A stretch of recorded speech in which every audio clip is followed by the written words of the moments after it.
Is education worth it? Is the education system really a waste of time and money, as my new book claims right on the cover? This is a strange topic to debate with Eric Hanushek. Why? Because if Hanushek had absolute power to fix the education system, education might actually be worth every penny. Hanushek is famous for focusing on what schools teach rather than what they spend and documenting the vast disconnect between the two. If you haven't already read his dissection of input-based education policies, you really ought to.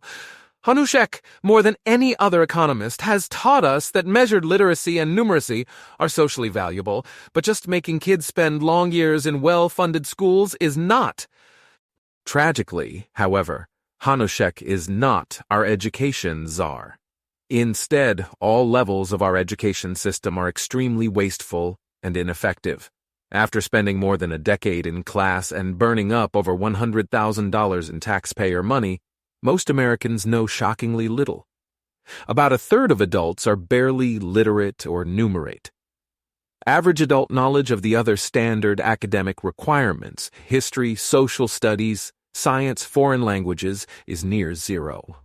The average adult with a BA has the knowledge base you'd intuitively expect of the average high school graduate. The average high school graduate has the knowledge base you'd intuitively expect of the average dropout.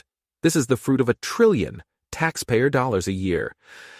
For economists, however, there's a powerful objection to this condemnation.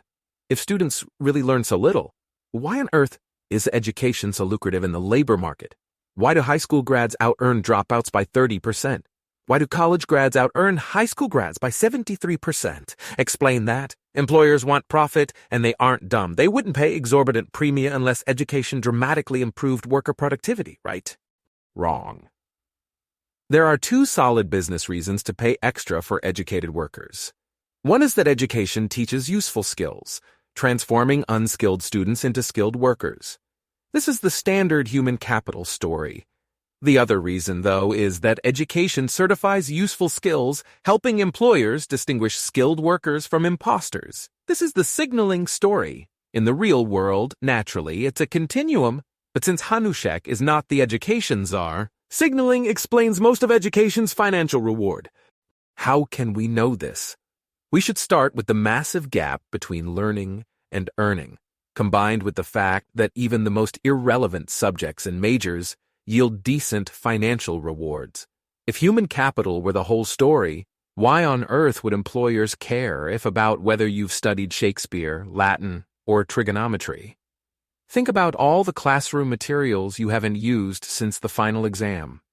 If that doesn't fully convince you, many other facts that every student knows cut in the same direction, such as 1. It's easy to unofficially attend college classes without enrolling or paying tuition, but almost no one bothers.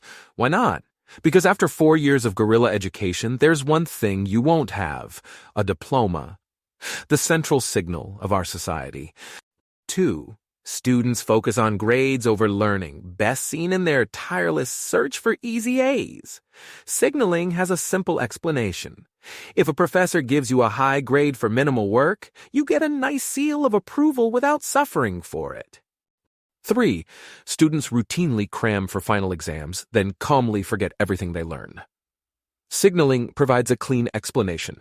Learning, then forgetting, sends a much better signal than failing. In the case against education, I also review multiple major bodies of academic research to help pin down the true human capital/signaling breakdown. In the end, my best estimate is that signaling explains 80% of the payoff. Key pieces of evidence. 1. Most of the payoff for school comes from graduation, not mere years of study. This is a doozy for human capital theory to explain. Do schools withhold useful skills until senior year? But it makes perfect sense if graduation is a focal signal of conformity to social norms. 2. There has been massive credential inflation since 1940.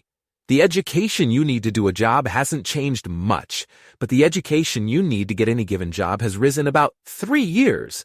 Hence, the fact that waiter, bartender, security guard, and cashier are all now common jobs for college grads. 3. Though every data set yields different estimates, The effect of national education on national income is much smaller than the effect of personal education on personal income. How is this possible? Signaling. Give everyone more useful skills, and you enrich the whole nation. Give everyone more stickers on their foreheads, and you fritter away valuable time and tax money. If you've been wondering, what does signaling have to do with wasteful education? I hope you're starting to see the link. Sure, it's useful to rank workers, but once they're ranked, prolonging the ranking game is a socially destructive rat race. When education levels skyrocket, the main result isn't good jobs for every graduate, but credential inflation. The more education the average worker has, the more education the average worker needs to be employable. And while sending fancy signals is a great way for an individual to enrich himself, it's a terrible way to enrich society. Given Hanushek's work, I'm optimistic that he'll agree with much of what he's said. It's our remedies that starkly diverge. My primary solution for these ills is cutting education spending. In a word, austerity. Austerity. It's a word I love. It's a word I believe in. If Hanushek's bleak assessment of input-based education policies is right, austerity will save tons of time and money with little effect on worker skill. Strangely, though, my opponent doesn't seem excited by this glorious free lunch. His primary solution for what ails us, correct me if I'm wrong, is to take the money we currently waste and use it to increase measured learning, especially in math and science. I disagree on both strategic and fundamental grounds. Strategically, spending less is easy and transparent. We totally know how to do it. Spending more effectively, in contrast, is hard and foggy. And to make it happen, we have to trust the very education system that spent decades ripping off taxpayers and wasting students' time. Fundamentally, while I agree that measured learning is much more socially valuable than mere years in school, Hanushek's enormous estimates of the benefits of higher test scores are just too good to be true.